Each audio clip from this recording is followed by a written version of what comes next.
আরে সেমরি চুপ কর। রোজা থেকে প্রতিদিন ইফতারি বানায় পারা যায়, বড় ডারে না হয় সামাল দেয়া যায়। ঝামেলা তো হয়ে যায় আমার ওই নারী কাটা পেট পুষাটারে নিয়ে। সারাদিন তুত্তুর করে বেড়ায়। রোজা তো থাকে দিনের মধ্যে 10টা, আর ইফতারিতে বসলি করবে ঝগড়া, কয় মাংস খাবো।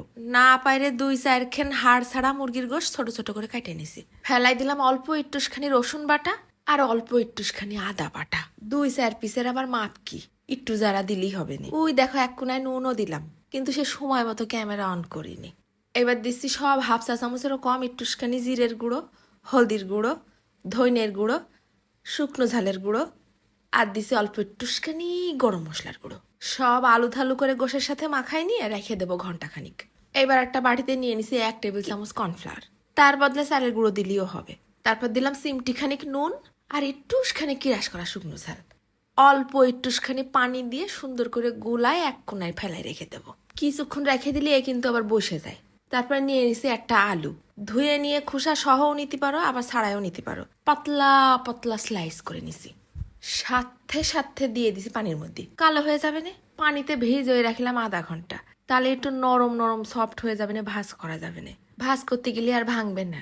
এবার ভাঙে নিছি একটা ডিম, কুসুমটা আলতো করে তুলে নিয়ে ওই সাদা অংশটুক দিয়ে দেবো মুরগির মধ্যে। তারপরে দিচ্ছি আবার 1 টেবিল চামচের মতন কর্নফ্লাওয়ার, তার বদলে চালের গুঁড়োও দিতে পারো। সুন্দর করে আলতো করে মাখাই ঝাঁকাই নিয়ে এরপর একটা আলু নিয়ে ওই যে কর্নফ্লাওয়ারের যে গুলাটা বানায় রাখিলাম ওর মধ্যে একটা চুবনি দিয়ে নেব। তারপর আলুর বুকের উপরে দিয়ে দিলাম একটা মুরগির গোশ। টুথপিক নেই, তাই শাসলিকের একটা কাঠি নিয়ে এফোর করে দিয়ে ছোট্ট ছোট্ট করে ভেঙে নিলাম। এরাম করে সব গোশটুক আলুর মধ্যে গাঁথে নেব। দেখিস ঠিক কিরকম হয়েছে চেহারাটা। এইবার তেল একেবারে কড়া লেভেলের গরম করে নিছি, চুলো রাসটা একেবারে ডিম করে দিছি। তারপর ওই গরম তেলের মধ্যে টুপ টুপ করে ছেড়ে দিলাম আলুর মধ্যে ভরা গোশ। কিছুক্ষণ চিত করে কিছুক্ষণ ভুট করে আচ্ছা মতন ভেজে নিতে হবে, যেন কোনো কোনায় কাঁচা থাকার সম্ভাবনা না থাকে। পুরোটাই কিন্তু ধিম আছে ভাজিছি, যেন ভিতর পর্যন্ত সিদ্ধ হয়ে যায়। এইবার তেল থেকে তুলে নিয়ে গরম গরম পরিবেশন করো।